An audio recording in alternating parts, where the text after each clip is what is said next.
नमस्कार दोस्तों, आज की कहानी से हम जानेंगे कि जीवन में गलत काम को करने से कैसे बचें, क्योंकि आज जो हम करते हैं उसी का परिणाम हमें भविष्य में देखने को मिलता है। और यह आपने अपने आसपास के जीवन में देखा ही होगा कि कोई व्यक्ति गलत काम करता है तो उसका नतीजा भी गलत ही होता है। तो चलिए कहानी शुरू करते हैं। नारायण पंडित अपने समय के विद्वानों में सबसे अधिक विद्वान और पूजनीय थे। नगर के बाहर जंगल में उन्होंने अपना आश्रम बना रखा था, जिसमें दूर दूर से विद्यार्थी पढ़ने आते थे। पंडित जी के आश्रम में किसी प्रकार का भेदभाव या ऊंच नीच नहीं होती थी, चाहे वह राजा का बेटा हो या रंक का। सभी को समान रूप से शिक्षा दीक्षा दी जाती थी। पंडित जी के एक ही पुत्री थी जो तेजी से युवावस्था की ओर बढ़ रही थी। पंडित जी चाहते थे कि जल्दी से जल्दी योग्य वर ढूंढकर उसका विवाह कर दें और इस फर्ज से मुक्त हो जाएं। उनकी बेटी बड़ी सुशील और बुद्धिमान थी। पंडित जी ऐसा ही नेक और बुद्धिमान युवक उसके लिए ढूंढना चाहते थे। एक दिन नारायण पंडित के मन में विचार आया कि क्यों न मैं अपने सभी शिष्यों की परीक्षा लूं। इन सब में जो भी सबसे अधिक बुद्धिमान होगा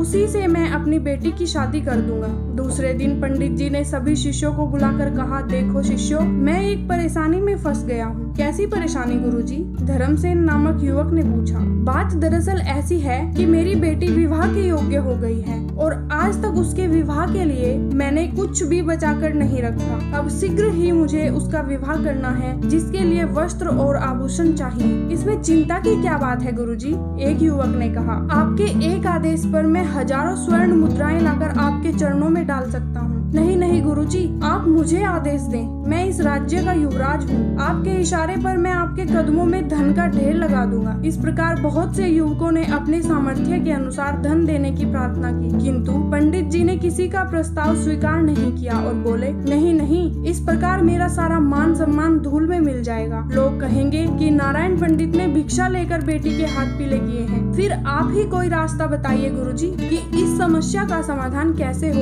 एक युवराज ने कहा, देखो शिष्यों, हमें कोई ऐसा रास्ता तलाशना है कि सांप भी मर जाए और लाठी भी न टूटे। तुम सभी थोड़ा थोड़ा सामान जहाँ तहाँ से चोरी करके लेकर आओ, मगर इस बात का ध्यान रहे कि इस चोरी का किसी को पता नहीं चलना चाहिए। अगर दाएं हाथ से चोरी करो तो बाएं हाथ को पता न चले कि क्या चुराया गया है। यह चोरी एकदम गुप्त होनी चाहिए। इस प्रकार तुम्हारे गुरुजी की लाज बच सकती है। आप चिंता न करें गुरुदेव। सभी शिष्यों ने एक साथ कहा, हम ऐसा ही करेंगे। इस प्रकार सभी शिष्य अपने अपने प्रयासों में लग गए। जो भी शिष्य कोई वस्त्र आभूषण चुरा कर लाता वह चुपचाप पंडित जी को दे देता। कुछ ही दिनों में गुरु जी के पास ढेरों चीजें एकत्रित हो गई। हर शिष्य द्वारा चुरा कर लाई गई वस्तु पंडित जी अलग अलग रख रहे थे। कुछ दिन गुजर जाने के बाद पंडित जी ने देखा कि लगभग सभी शिष्य कोई न कोई चीज चुरा कर लाए हैं, मगर धर्मसेन नामक युवक आज तक कोई चीज नहीं लाया। अतः एक दिन उन्होंने सभी विद्यार्थियों को एकत्रित किया और बोले, धर्मसेन, हमारे हर शिष्य ने अपनी सामर्थ्य के अनुसार चोरी करके हमें कुछ न कुछ ला कर दिया है, मगर इतने दिन गुजर जाने के बाद भी तुम कोई वस्तु चुरा कर नहीं ला सके। क्या तुम नहीं चाहते कि तुम्हारे गुरुजी की चिंता दूर हो? चाहता हूँ गुरुदेव, दिल से चाहता हूँ। फिर तुम आज तक कोई चीज चुरा कर क्यों नहीं लाए? कैसे चुरा कर लाता गुरुदेव? आपकी आज्ञा ही ऐसी थी जिसने मुझे बार बार चोरी करने से रोका। क्या मतलब? नारायण पंडित पैनी नजरों से उसकी ओर देखने लगे। अन्य शिष्यों ने भी चौंक कर उसकी ओर देखा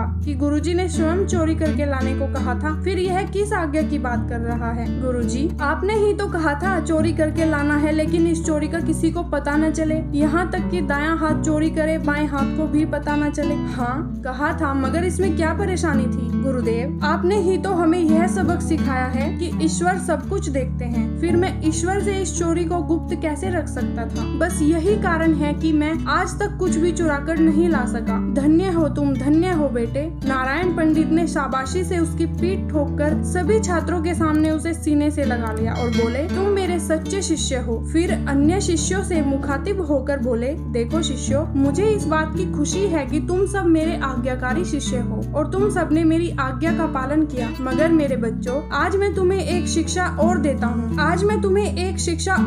हूँ। यदि माँ बाप, भाई बहन, यहाँ तक कि यदि गुरु भी किसी गलत कार्य को करने के लिए कहे तो भी जीवन में कोई गलत कार्य नहीं करना। तुम लोगों की बुद्धि परीक्षा और अपनी पुत्री के लिए योग्य वर ढूंढने हेतु ही मैंने यह सब नाटक किया था। धर्मसेन को मैं अपनी पुत्री के योग्य वर मानता हूँ। आशा है इस पाठ से तुम सभी ने एक नया सबक सीखा होगा। जाओ, अब जो जो वस्तुएं तुम जहाँ जहाँ से चोरी करके लाए हो, क्षमा मांगकर सभी वस्तुएं वापस कर आओ। गुरुदेव, हम मानते हैं कि भाई धर्मसेन हम सबसे योग्य हैं। हम इसे गुरु जमाता के रूप में स्वीकार करते हैं। सभी शिष्यों ने एक स्वर में कहा और धर्मसेन को कंधों पर उठाकर खुशी से नाचने लगे। दोस्तों, आपको भी अपने जीवन में बस करना यह है कि चाहे आप कितनी भी मुसीबत में हो, कितनी भी मुसीबत में क्यों न पड़ जाओ, गलत रास्ता कभी मत चुनो, किसी गलत कार्य को मत करो, चाहे आपके मित्र या परिजन ही क्यों न करने को कहे। हमेशा कोशिश करो कि अच्छाई के पथ पर आगे बढ़ते रहो। तो दोस्तों, आशा करती हूँ कि ये कहानी आपको पसंद आई होगी। तो ऐसी ही ज्ञानवर्धक कहानियाँ सुनने के लिए हमारे चैनल को सब्सक्राइब करके बेल आइकन को जरूर दबा दें और वीडियो को लाइक कमेंट करके अपने दोस्तों को शेयर करें। धन्यवाद।